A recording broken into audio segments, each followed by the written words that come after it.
licenciada en Psicología Liliana Montero.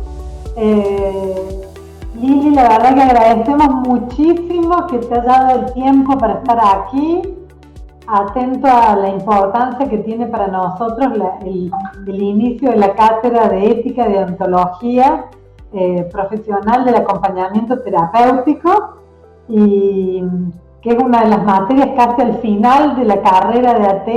Esperamos que el año que viene tengamos nuestra primera cohorte, algo que Liliana Montero, para los que no la conocen, ha seguido de manera directa y ha sido una de las impulsoras y que nos ha apoyado en la generación de la carrera, siempre intentando que todo el sector del AT, de este nuevo rol emergente en la salud mental, tenga un espacio de relevancia y sea valorado por la labor que cumple en relación a las lógicas que ahora imperan, por suerte, en los cambios de paradigma en la salud mental. El paradigma de derecho es un paradigma importante en relación con el acompañamiento terapéutico. Así que bueno, le vamos a presentar a Liliana Montero. Vani tiene su currículum vitae. Bueno, Liliana Montero es licenciada en Psicología, especialista en Psicología Clínica, ex legisladora provincial del 2011 al 2019, actual subsecretaria de Planificación y Gestión para una Ciudad Inclusiva de la Municipalidad de Córdoba, copresidenta de la Asamblea Permanente por los Derechos Humanos, coautora del libro Un estado de locura, investigación sobre el sistema de salud mental de la provincia. Bienvenida, Liliana, y muchas gracias por acompañarnos hoy. Siempre es un placer estar en el ámbito de la querida Universidad Nacional de Córdoba y mucho más en el ámbito de la Facultad de Psicología, que es el lugar en el que egresé y del que me siento parte, aun cuando una no transita los pasillos de manera habitual, sigue siendo parte integrante como egresada de esa unidad académica. Por lo tanto, te agradezco, Patricia, a vos y en lo personal, y a la facultad en la representación que vos ejercés, por abrir estos espacios de debate a quienes, habiendo transitado por la facultad o no, podemos aportarle a esta universidad en el sentido real de la palabra, que es aportar miradas, pareceres, opiniones que conformen este universo de pensamientos que tenemos quienes conformamos la comunidad y la sociedad. Así que, bueno, muchísimas gracias a Gisela, Vanina, a todas y a todos los que hacen posible que nos podamos conectar en este momento tan difícil de pandemia, en donde nos ha obligado a reconstruirnos desde otro lugar para poder encontrarnos con la palabra y acercar algunas ideas.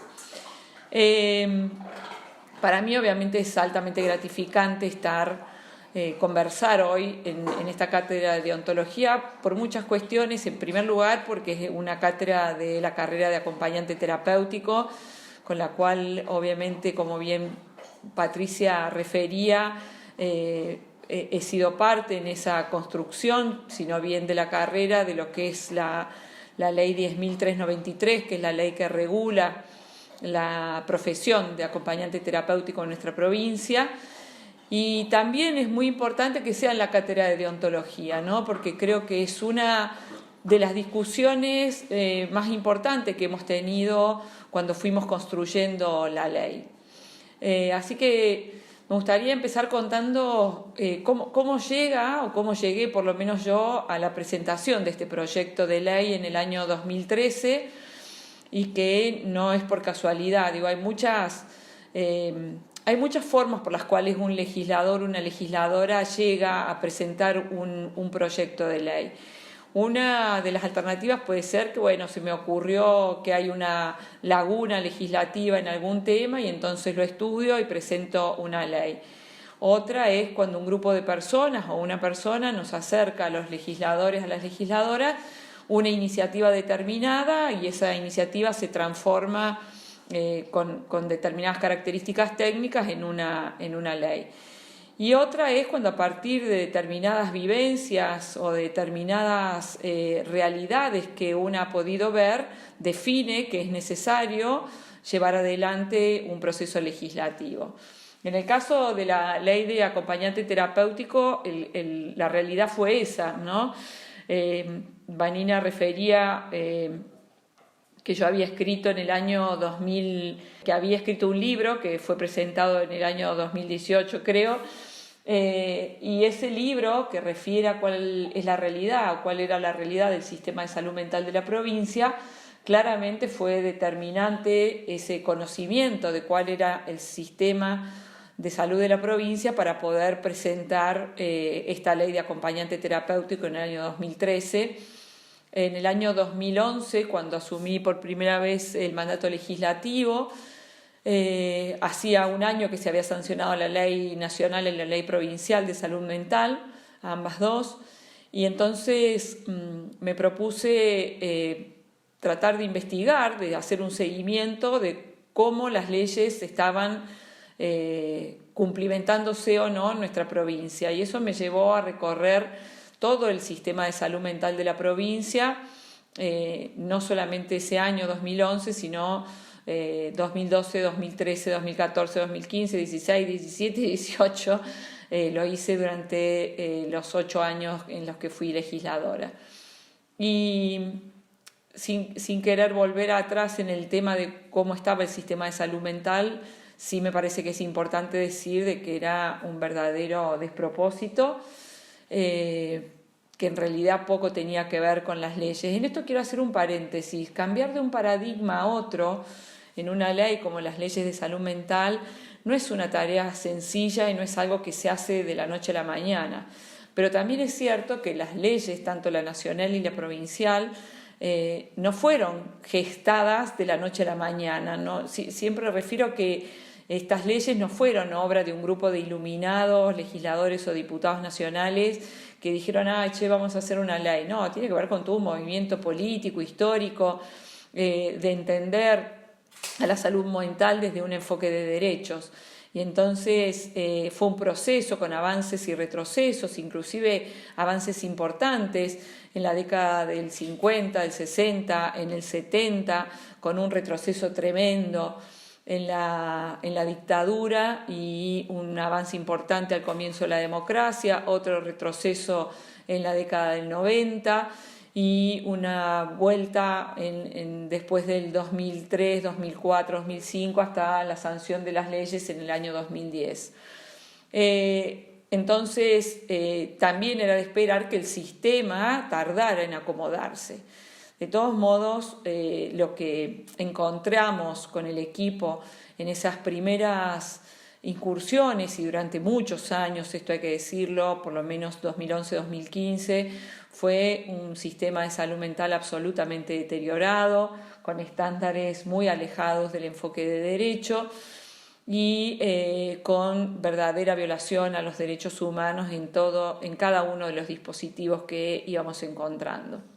En ese contexto, una de las situaciones más particulares fue, a ver, si necesitamos llevar adelante la famosa desmanicomialización, y hago un paréntesis acá porque me parece que tiene que estar muy claro, la desmanicomialización no es el cierre de las instituciones de salud mental, ni la disminución de sus recursos humanos, ni de su capacidad de asistencia, sino que es la reconversión de esas instituciones en espacios de asistencia, espacios terapéuticos que realmente tengan un enfoque de derecho, básicamente de respeto a la dignidad humana y a la libertad de las personas con padecimientos psíquicos para poder definir cómo quieren vivir, cómo quieren llevar adelante su vida aún dentro de las limitaciones que puede tener muchas veces ese padecimiento. Entonces, dentro de la desmanicomialización podíamos hablar de la necesidad de las casas de medio camino, podíamos hablar de las casas autogestionadas, podíamos hablar de los tiempos de internación disminuidos, del trabajo con la familia, etcétera, etcétera. Y una de las figuras que aparecía a mi criterio como más elementales para poder avanzar en lo que estas leyes, tanto la nacional y la provincial, definían era la figura del acompañante terapéutico. Sobre todo, teníamos como dos procesos que yo identifico claramente. Un proceso tenía que ver con cómo hacíamos desde el Estado y desde las instituciones para avanzar en esta desmanicomialización, de este regreso, digamos, a otras instancias de personas que hacía muchísimo tiempo que estaban institucionalizadas. Yo llegué a estar con personas que hacía 40 años que vivían en uno de los hospitales psiquiátricos, 40, 30, 20, o sea, realmente una cronicidad tremenda, y ese proceso de poder hacer que esa persona pasara a otro dispositivo necesariamente tiene que tener a su vez un dispositivo externo que la pueda acompañar en ese camino. Y por otro lado teníamos también la realidad de cómo hacíamos para evitar las nuevas internaciones que fueran de manera tan prolongada. En ambas dos circunstancias nos parecía que había una figura que sobre todo la Ley Nacional de Salud Mental establece, que es la del acompañante terapéutico, como una figura, a mi criterio, central para poder avanzar tanto en estas personas que estaban cronificadas como en aquellas personas que había que evitar un tratamiento de larga estadía.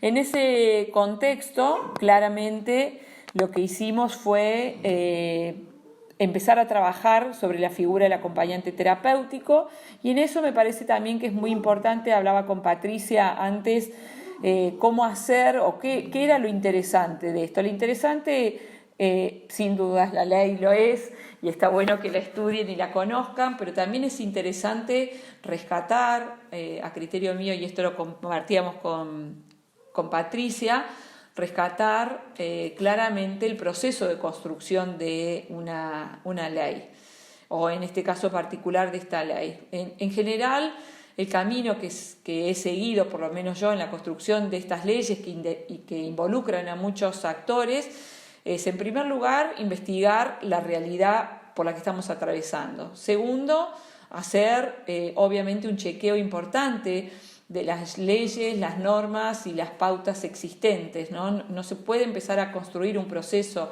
legislativo si no es historizando, diciendo, bueno, a ver de dónde partimos.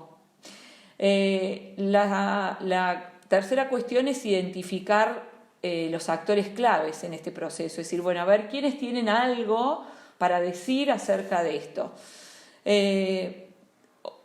Posteriormente, cuando yo sé quién tiene algo para decir, tengo que poder facilitar los espacios de debate y la construcción de consenso entre esos actores.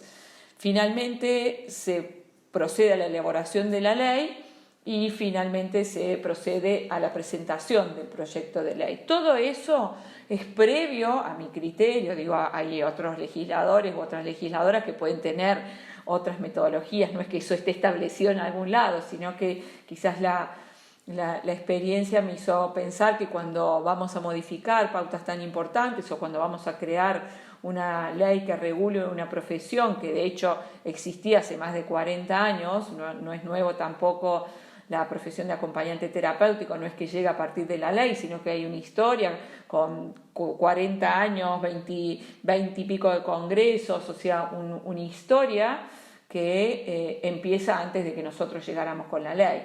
Entonces, me parece que reconocer esa historia anterior es muy importante para poder construir una ley que tuviese una base sólida para poder ser aprobada.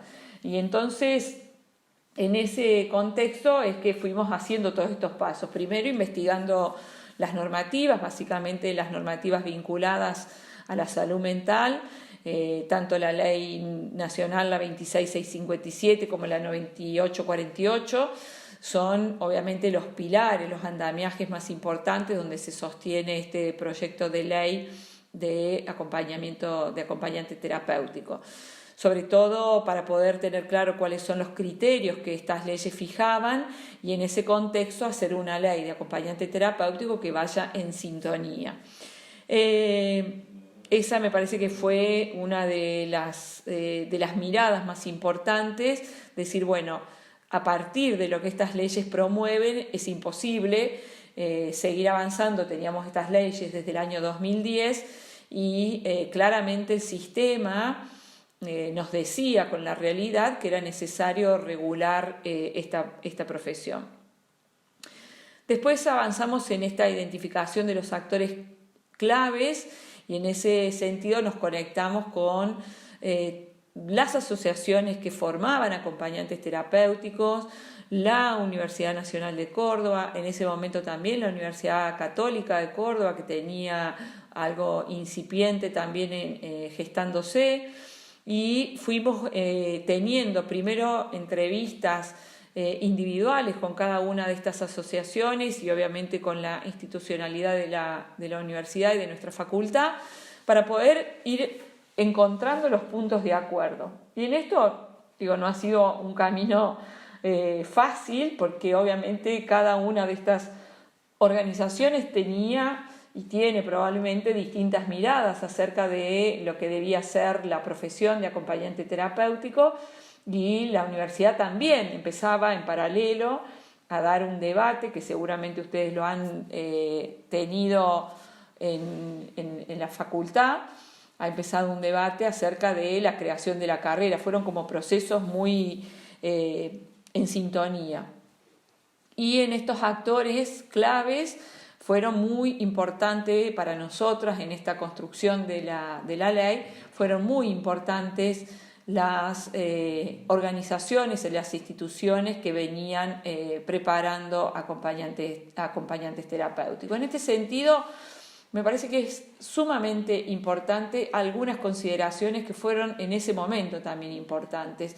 El universo de quienes formaban acompañantes terapéuticos era muy amplio, ¿no? Y teníamos de todo, como digo yo, teníamos instituciones que tenían a lo mejor un proceso de formación de 1 año y medio, teníamos otras que tenían un proceso de formación de 1 año, otros que tenían proceso de formación de 6 meses y otros que tenían procesos de formación por internet. En esto, y es bueno en el marco de la materia de ontología, también plantearnos lo importante que es que la formación sea una formación sostenida, sistemática, acabada, profunda, y que no sea simplemente un curso de 2 o 3 meses, que eso nos hiciera pensar que habilitaba para acompañar un proceso terapéutico que muchas veces es muy complejo y que muchas veces, como dicen las propias leyes de salud mental, debe ser absolutamente interdisciplinario, ¿no? Entonces el profesional acompañante terapéutico tiene que tener una formación importante, básicamente en su capacidad de trabajar en la interdisciplina. En esto fue muy importante esta discusión previa. Nos conectamos ahí, fue un anclaje importante la Asociación de Acompañantes Terapéuticos de la República Argentina, la de Córdoba. Empezamos a hablar con las obras sociales, básicamente con la obra social provincial, que tenía algún tipo de reconocimiento medio sui generis, sin ponerlo dentro de acompañante terapéutico. Entonces sobre esos actores fueron como 2 procesos, primeros individuales y después tratar de sentarnos a la mesa de la posibilidad de construir consensos. Y eso fue lo que hicimos. También trabajamos mucho con organismos vinculados a la niñez y a la adolescencia, sobre todo vinculados al sistema de promoción y de protección de derechos de infancias, y también aquellos vinculados a las personas con discapacidad, porque también nos parecía que tenían mucho que opinar. Y en ese sentido, el proyecto tiene casi 1 año prácticamente sobre el que estuvimos trabajando, y finalmente en el año 2013 lo ingresamos si toma estado parlamentario. Y ahí empieza la segunda parte, que tiene que ver con la agenda legislativa, ¿no? O sea, ¿quién fija la agenda legislativa? La agenda legislativa, por efecto del sistema democrático, nos guste o no nos guste, lo fija obviamente la mayoría, y esa mayoría es, además por el sistema legislativo que tiene Córdoba, quien fija esa agenda generalmente es el oficialismo. Entonces, bueno, en el 2013 lo presentamos y no fue posible. En diciembre del 2013 creo que ingresamos el proyecto y no fue posible avanzar en su tratamiento. En el año 2014 se da una circunstancia particular que además abre un debate interesante, que es que quien era presidente de la legislatura, hoy también es presidente provisorio, presenta un proyecto de ley que regula la profesión de cuidadores domiciliarios, y ahí se arma una batahola interesante de discusión sobre los alcances de una o de otra profesión, pero la verdad que la presentación por parte del doctor González de esta ley, al ser él alguien del oficialismo, viéndolo yo a la distancia, creo que sin lugar a dudas abrió la puerta para que podamos avanzar en la ley de acompañante terapéutico, porque nos permitió sentarnos con el oficialismo a decir, bueno, a ver, ¿qué es cuidador domiciliario? ¿Qué es acompañante terapéutico? ¿Cómo se tocan? ¿Cómo no se tocan? ¿Cómo discriminamos dos profesiones o dos funciones? Bueno, la verdad que fue todo un despelote en la discusión y en el debate, pero sin lugar a dudas fue muy rico. En ese momento también empezó toda una discusión muy fuerte con las enfermeras profesionales que reclamaban que quienes estaban formadas eran ellas y que la profesión de acompañante terapéutico venía de algún modo a soslayar sus incumbencias profesionales. Y esta fue una discusión muy fuerte que en algún momento hizo tambalear bastante la posibilidad de avanzar en la regulación. Tuvimos que hacer muchísimas reuniones con ellas a los efectos de que pudiésemos encontrar puntos de acuerdo y entender que eran dos cosas absolutamente distintas. Esa fue una de a mi criterio, el obstáculo más fuerte que tuvimos, porque la del cuidador domiciliario se zanjó rápidamente, inclusive se avanzó en primera instancia en la legislación de acompañante terapéutico y quedó para una segunda instancia la de cuidador domiciliario. Así que en este trayecto me parece que el oficialismo haya presentado este proyecto abrió una puerta. Difícil porque la ley se termina sancionando recién en noviembre del 2016, por lo tanto estamos casi a 3 años después de haber presentado el primer proyecto de ley, que fue en diciembre del 2013, y si bien era como tan evidente la necesidad de la profesión, bueno, también había muchísimas dudas en relación a esto que digo, las incumbencias profesionales, y también había como un doble desafío. Por un lado, la necesidad de las obras sociales, que esta profesión estuviese regulada, porque tanto la medicina prepaga como las administradoras de seguros de salud de la provincia, como es APROS, de algún modo cubrían, pero no cubrían como fuera. Entonces era como una necesidad poder establecer con claridad qué era el acompañante terapéutico, en qué condiciones una obra social o una prepaga debía cubrir esta prestación. Fue también una discusión que obviamente como nosotros como provincia estoy diciendo, no tenemos facultades para regular la cobertura de las obras sociales, porque eso es legislación de fondo, o sea que es legislación nacional, quien regula la cobertura de las obras sociales, sí nosotros podíamos establecer, como de hecho la ley lo establece finalmente, que APROS, que es la administradora de salud de la provincia, sí sobre ella teníamos facultad para legislar y de hecho incorporamos a la ley la obligación de APROS de cubrir los acompañantes terapéuticos. Entonces, lo que fuimos trabajando fue con todas estas instituciones, a posteriori de presentarse la ley que habíamos presentado en el 2013 tenía, por este mecanismo previo de construcción de consenso, un alto consenso por parte de las universidades y de las asociaciones de formadoras de acompañantes terapéuticos, tenía un importante consenso. Lo que debíamos avanzar es que ese consenso fuera como formando músculo, digo yo, ¿no? Como que fuera teniendo robustez a los efectos de que pudiera transformarse en una ley.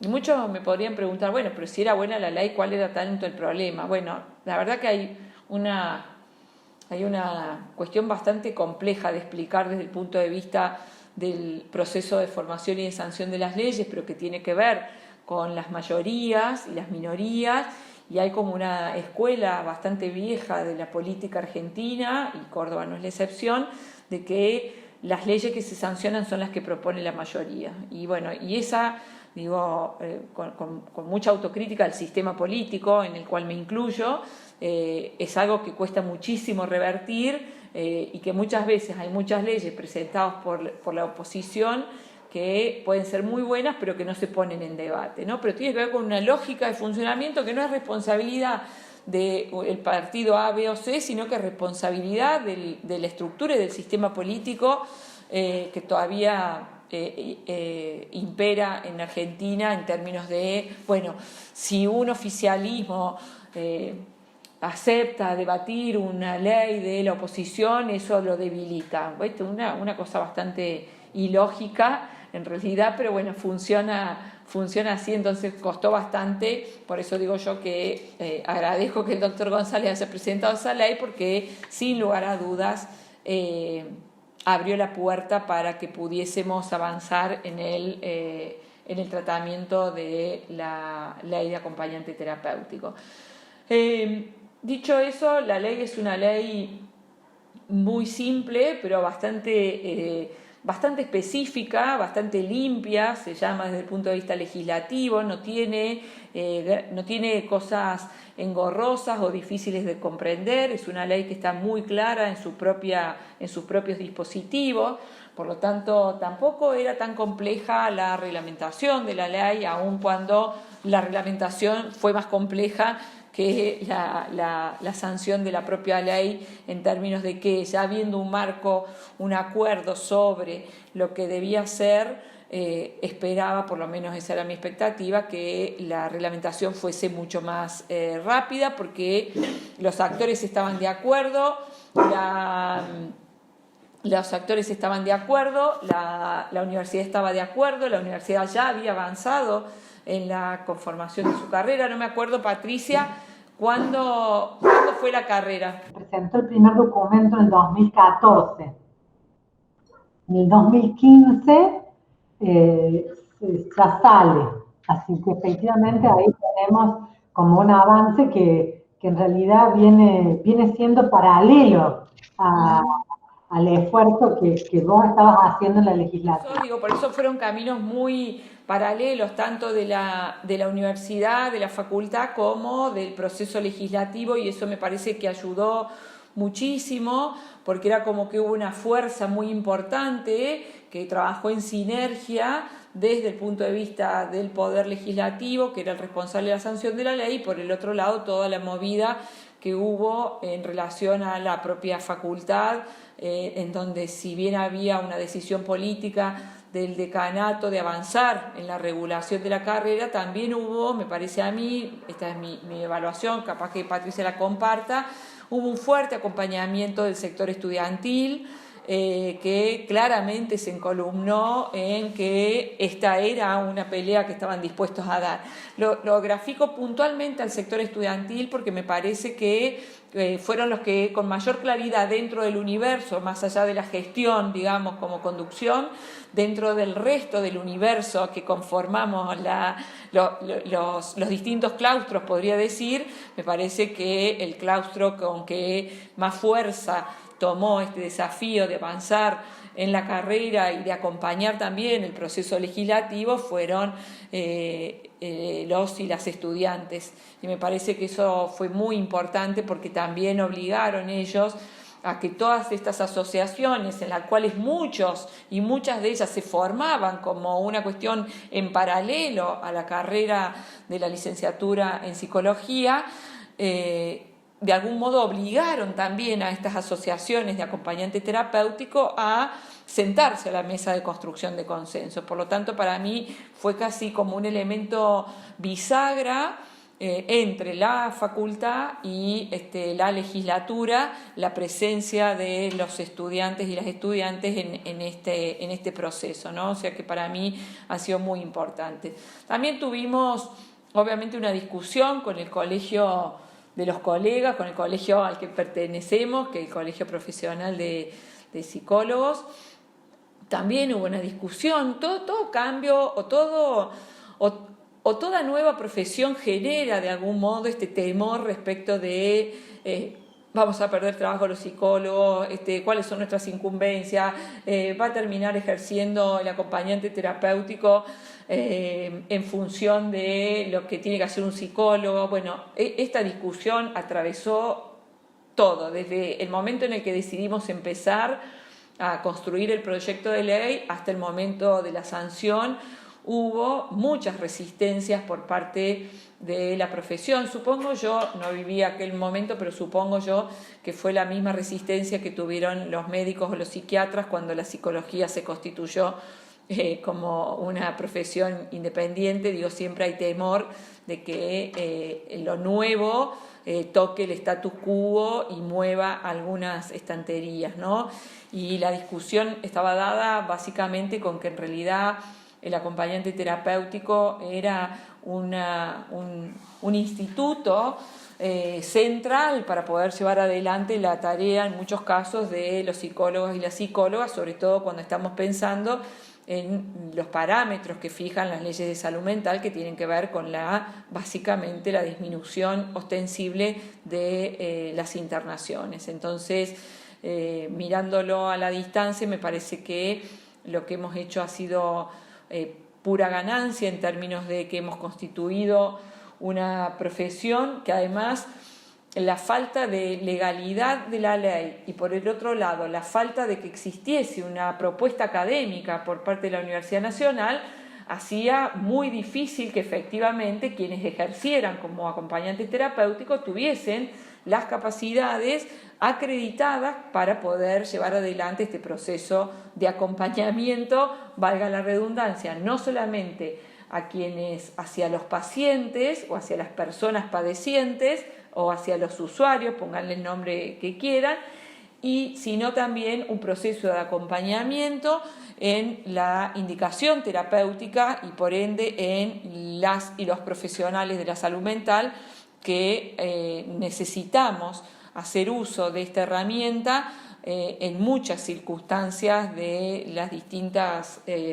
los distintos padecimientos psíquicos. Entonces, a mí me parece que de algún modo la ley de acompañante terapéutico ha sido una ley, en primer lugar, por las condiciones de trabajo de los propios acompañantes terapéuticos que ya venían ejerciendo y no tenían ningún reconocimiento después de tantos años.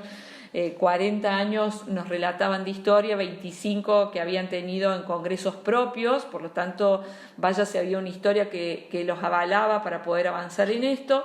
También me parece que fue una pelea por los derechos de las personas con padecimiento psíquico a poder acceder a una prestación que les permitiera desarrollarse en mejores condiciones en su vida cotidiana, y para quienes trabajamos en el ámbito de la salud mental sabemos lo importante que juega la figura del acompañante terapéutico, porque muchas veces y sobre todo en una realidad socioeconómica argentina en donde obviamente necesitamos agudizar muchísimo la creatividad para poder acompañar a las personas con padecimiento psíquico, ¿no? Primero porque el sistema no puede dar todas las respuestas, segundo porque la crisis hace que no todos puedan acceder a lo mejor a determinados tipos de tratamiento, y en eso me parece que es muy bueno que haya una combinación terapéutica que le permita un abordaje efectivo. Y me parece también que esta ley, en definitiva, también ha sido una pelea por la plena vigencia de las leyes de la salud mental, ¿no? Las últimas marchas por la salud mental en Córdoba claramente tuvieron como consignas, me parece a mí, que se ha ido como instalando en el tiempo, más allá de las otras que después fueron surgiendo, esta consigna de que la salida es colectiva, ¿no? Entonces me parece que el abordaje de esa consigna se transforma casi como en un desafío, ¿no? Tenemos que entender que el abordaje en materia de salud mental es un abordaje colectivo, en donde tienen que confluir la psiquiatría, las neurociencias, la psicología, el acompañante terapéutico. Me parece que hace muchos años, alguna vez con Patricia, me quedó una cosa muy grabada que ella decía, que era que los psicólogos muchas veces nos peleábamos por un pedacito de la torta y todos peleábamos por el mismo pedacito sin entender que estaba la torta entera. Bueno, la salud mental es la torta entera y cada uno de nosotros tiene la posibilidad de trabajar sobre ese pedacito. Entonces, me parece que es importante esa comprensión, ¿no? Sí, también me parece que es muy importante, por eso esta materia de deontología es central, para poder tener claridad sobre cuál es el accionar que tenemos que tener quienes ejercen como acompañantes terapéuticos y cuáles son los límites de esta acción y de esta profesión, ¿no?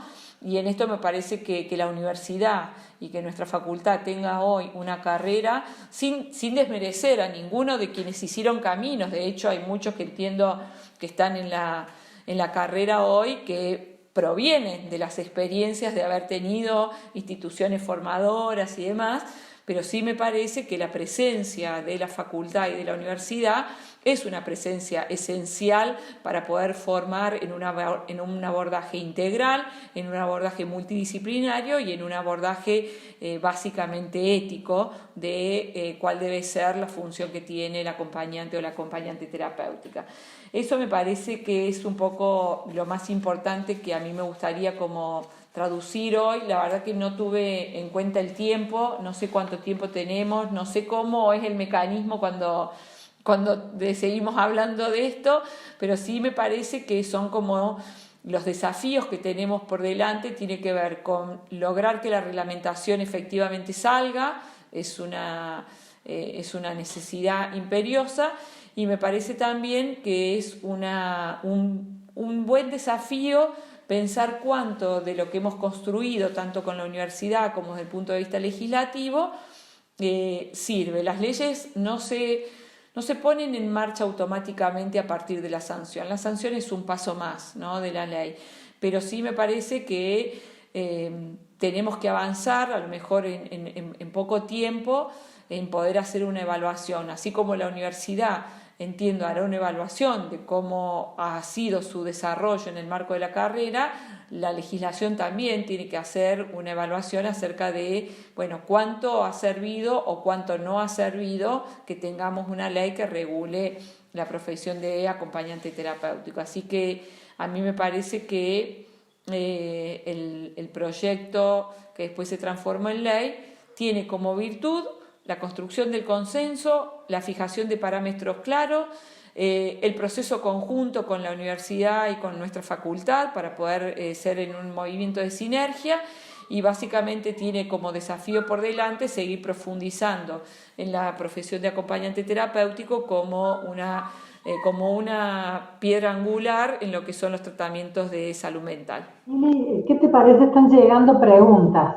Una de ellas dice, la hace Héctor, que es estudiante de la carrera IAT. ¿Cuál fue el modelo epistémico científico que prevaleció en el fundamento de la ley de acompañante terapéutico?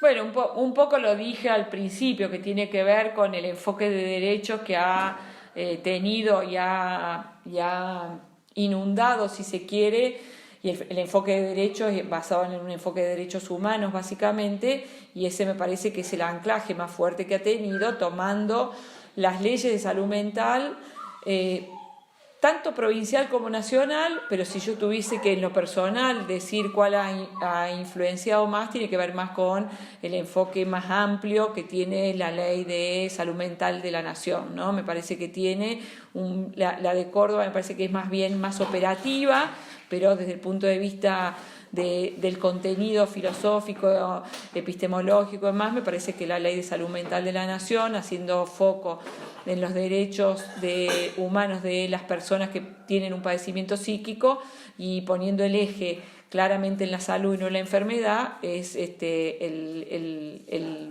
anclaje. ¿Cuál es tu opinión al respecto de la inserción en el aparato del Estado que deberían de tener los acompañantes terapéuticos?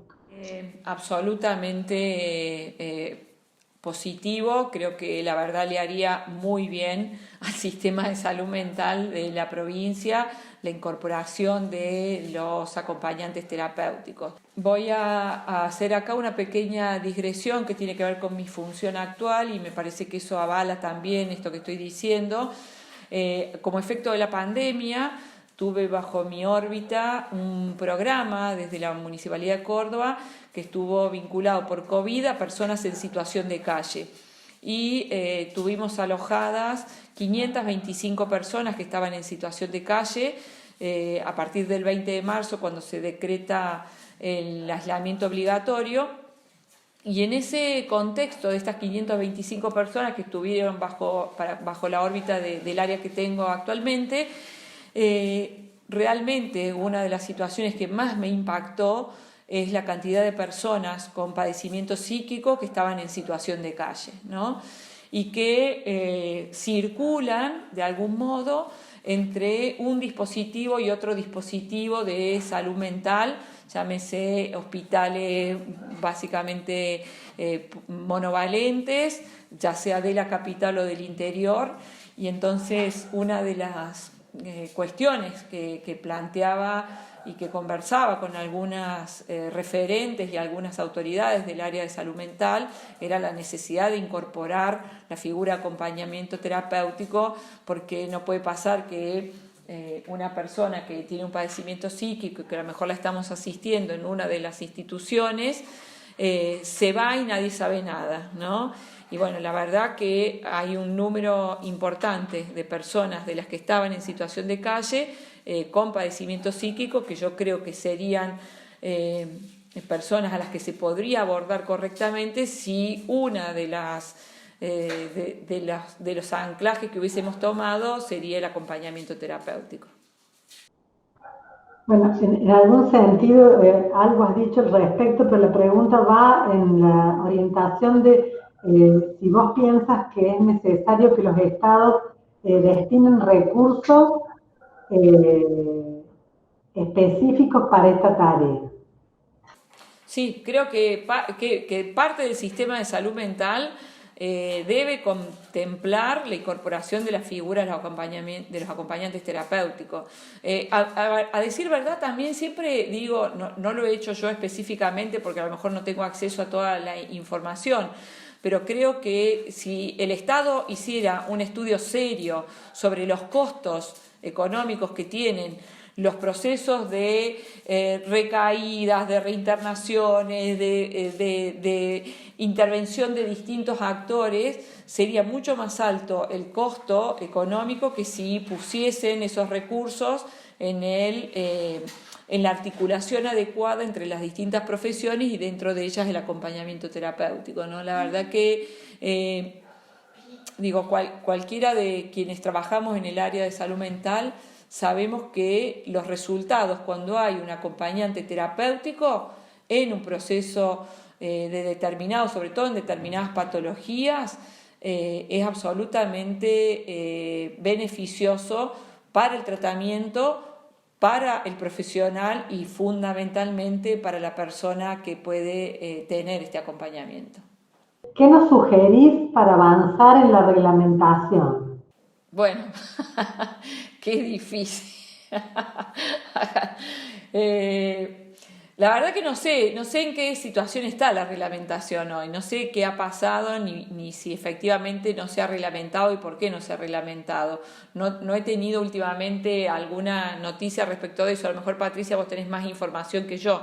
No tengo información yo de cómo está hoy el tema de la reglamentación y dónde está trabado, porque hasta donde sabía se había logrado destrabar, porque estaba trabado a lo mejor en el tema de los idóneos y cómo se acreditaba y demás.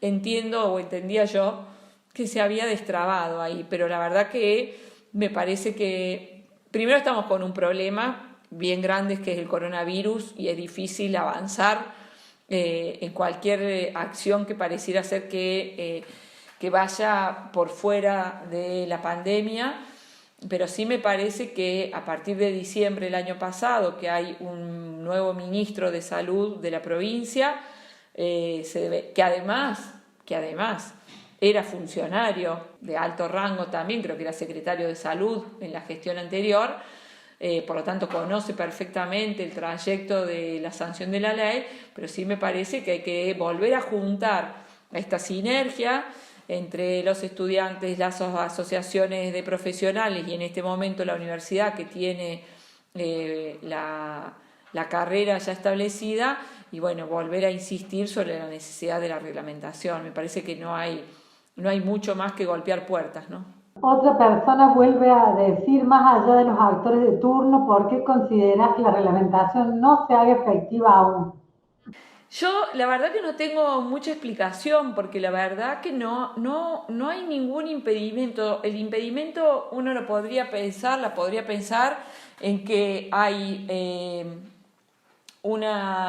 que eso puede, estoy pensando en APROS, ¿no? Que es la obra social de la provincia, que podría llegar como a generarle un costo, pero en verdad no ha sido esa la dificultad que hemos encontrado en la discusión. Me parece que tiene mucho más que ver con quizá alguna discusión respecto de las incumbencias profesionales y este status quo que a veces se pretende sostener, que efectivamente al problema específico de la reglamentación de la ley. Acá hay muchísimas consideraciones sobre esta parte, ¿no es cierto?, del estilo de que tendrá que ver con la agenda política y sus prioridades o intereses políticos de un sector. Después se dice hubo recambio de gestión y ahora se tendría que volver a discutir con la nueva. Es decir, como mucha incertidumbre en relación con la reglamentación de la ley. Sí, me parece que si bien es cierto que hubo un cambio de gestión en el gobierno en términos figurativos, la gestión es la misma, digamos, ¿no? Tenemos el mismo gobernador, tenemos quien era antes parte del equipo del ministro Fortuna, hoy es ministro de Salud, y a su vez el ministro Fortuna integra la legislatura de la provincia, por lo tanto los actores son los mismos y no debería, inclusive el doctor González, que es el presidente provisorio. A mí me parece que hay que poder trabajar con ellos, con estos actores que son los mismos en distintos lugares, poder trabajar sobre la necesidad de avanzar en la reglamentación. Si decimos que uno de los factores por los que no se avanza es por el costo económico que genera este avance en la reglamentación de nuestra profesión, podemos decir que hay otras cuestiones de fondo a las que afectaría y que conlleva un costo político. Bueno, todas consideraciones sobre esto. Sí, tenemos otras preguntas que estaban antes, una vinculadas a, en tu opinión, ¿cuál sería la formación necesaria que tendría que tener una T en estos tiempos de virtualidad? Súper interesante, la verdad, ¿no? Súper interesante. Pues en realidad no diría cuáles son la formación que debería tener una T en estos tiempos de virtualidad, sino que diría cuál sería la formación que deberíamos tener todos los profesionales del área de salud mental en este tiempo de virtualidad. Porque la verdad que la pandemia nos ha impactado a todos y nos ha cambiado el escenario a todos y a todas. Ninguno de nosotros, ninguna estaba preparado para una pandemia, por lo tanto vamos aprendiendo en el camino, ¿no? Y sí lo que he visto fue que hay una cuestión que me parece que tiene que ver inclusive con un atravesamiento cultural y etario que tiene que ver con que las generaciones más jóvenes están como mucho más predispuestas a entender la virtualidad como una herramienta más en el modo del abordaje y no tienen a lo mejor tantos rollos, lo digo así bien clarito para que lo entendamos, como a lo mejor quienes venimos formados de otras escuelas y de otras improntas, ¿no? Como que nos cuesta más entrar en las nuevas tecnologías. Y en realidad la experiencia, por lo menos que hemos advertido, es que si bien está claro que no es lo mismo, y esto tenemos que decirlo, no es lo mismo el abordaje cara a cara, el abordaje del acompañamiento presencial y demás, tampoco es cierto que la virtualidad no sirve. O sea, sí me parece que sirve, que tiene un efecto y que es un modo más de comunicación. Nos puede gustar más o nos puede gustar menos, pero es un modo de comunicación que tenemos que aprender a utilizarlo y en todo caso sí me parece fijarle, como en cualquier otra intervención, un encuadre claro, un encuadre preciso, un encuadre que no sea confuso, ¿no? Porque a veces la virtualidad lo que sí lleva es a que exista confusión de que la virtualidad nos permite hacer cualquier cosa a quienes podemos estar a veces en situación de usuarios o a quienes podemos estar en situación de terapeutas o de acompañantes terapéuticos, ¿no? Digo, si yo a una persona a la que asisto en mi consultorio no le estoy cambiando el horario todos los días, tampoco se la puedo cambiar a quien me comprometo, por ejemplo, en la virtualidad, a llamarlo a determinada hora. ¿Me explico? Entonces, el concepto de encuadre, de trabajo y demás no se modifica. Lo que se modifica es la herramienta en la cual hacemos el abordaje, me parece a mí. Vamos a ir, creo que por la última o la penúltima. ¿Alguna consideración que puedas hacer en relación a que la pandemia parece ser ha puesto el ojo solamente en la perspectiva de lo corporal y lo que tiene que ver con la atención más médica? Y por ahí se ha dejado de lado la importancia que va a tener en el impacto sobre la salud mental de la población, no solo de la perspectiva de los acompañantes terapéuticos, psicólogos, de todos los profesionales psic que hoy por hoy parecen no estar tan convidados a la mesa decisional de los estados. Sí, coincido bastante en esa apreciación. Creo que el cuerpo se ha llevado puesto el resto, digamos, y lo digo a propósito de esta manera, ¿no? El cuerpo se ha llevado puesto al resto y así como nos cuesta pensar cómo se constituye el sujeto psíquico a partir de lo corporal, también sería dable pensar que si bien el virus tiene un impacto primero en el cuerpo, configura y reconfigura la vivencia psíquica y emocional. Entonces es como que no hubiésemos podido salir de este primer impacto desde lo corporal. Sí han aparecido algunas voces que empiezan a hablar acerca de este impacto emocional, más orientado, y esto me parece también que es como efecto de esto puesto en el cuerpo en primera instancia, más orientado a determinados grupos etarios, ¿no? Cómo impacta en los niños, niñas y adolescentes, el encierro, cómo impacta en las mamás en términos de que son quienes son las cuidadoras hegemónicas. Leía los otros días un informe respecto de cómo ha recaído en las mujeres el 85% de las tareas de cuidado en relación a la pandemia, y esto obviamente que es un impacto fuertísimo desde el punto de vista emocional de las mujeres, ¿no? Y por otro lado también el impacto en el sistema de salud, en el impacto en los médicos, en las médicas, en los profesionales de laboratorio. La verdad que hay poco, y coincido con esa mirada de que los estados aún no han podido como acomodarse a este tsunami que ha significado la pandemia y poder pensar en términos de una integralidad del sujeto. Ojalá piensen en ese sentido a futuro. Siempre hay que tener mucha esperanza en ese punto. De todos modos, también en esto me parece que es interesante, ¿no?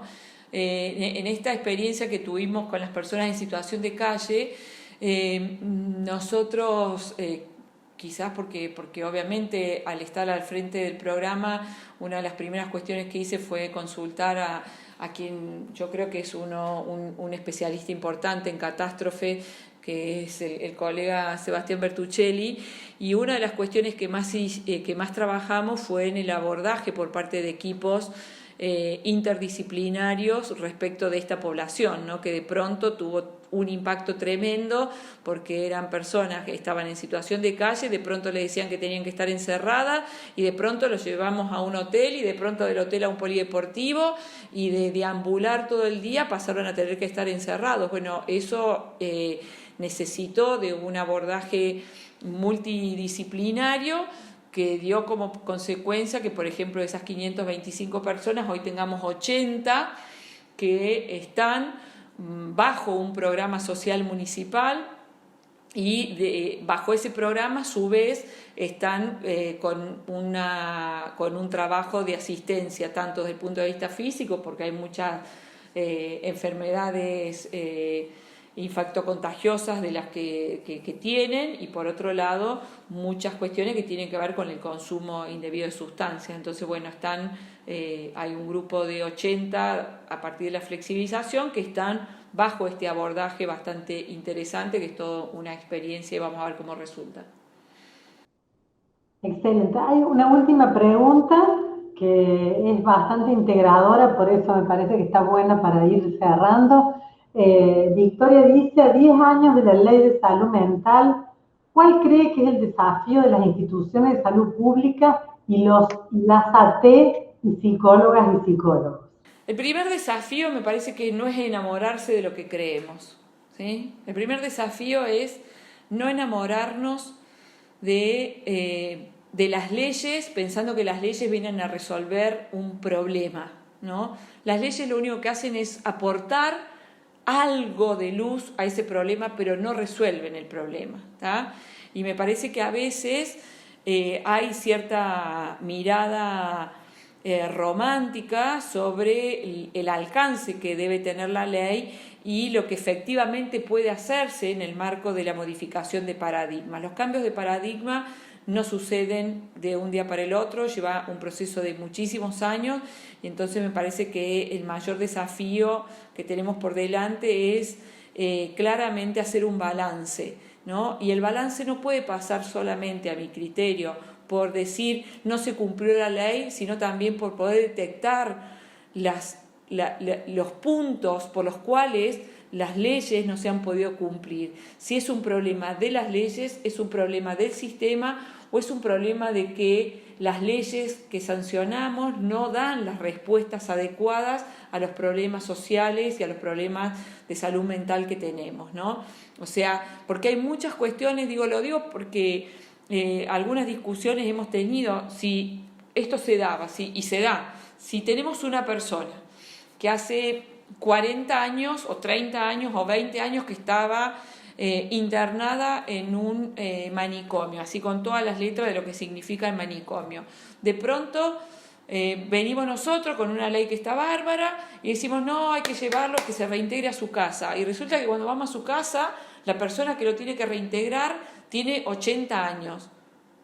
¿Cómo hago yo como Estado, ¿sí?, para decirle a esa persona de 80 años que se tiene que hacer cargo de una persona que tiene 60 años y de los cuales 40 o 30 estuvo en una institución? ¿Está claro? Entonces, a eso me refiero a veces, cuando nos enamoramos y creemos, bueno, a ver, tenemos que desmanicomializar, que cada uno se haga cargo de lo suyo. No es tan simple.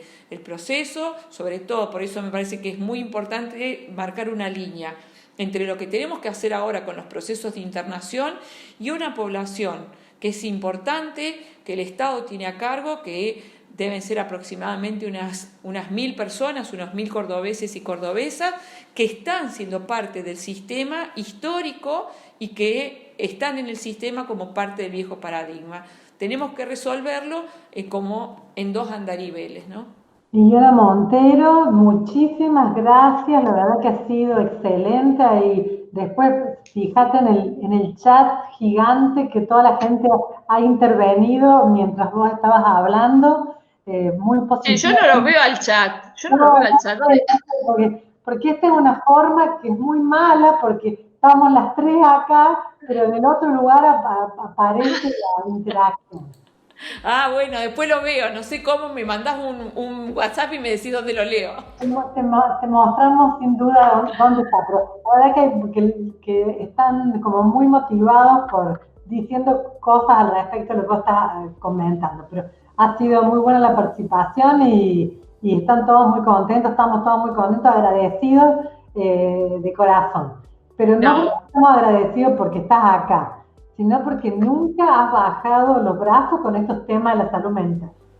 Sí, así que bueno, yo te agradezco también porque ha sido un acompañamiento muy importante, tanto en la investigación de salud mental que he tenido por parte de la facultad siempre, desde aquellos primeros pronunciamientos allá en el año 2012, con la facultad, con la Universidad Católica, con la Asamblea Permanente por los Derechos Humanos y después, bueno, todo ese trabajo que hemos podido llevar adelante con la ley de acompañante terapéutico. Así que para mí, desde el lugar de egresada, obviamente que es un placer poder aportarle a la facultad un granito de lo mucho que la facultad me ha dado.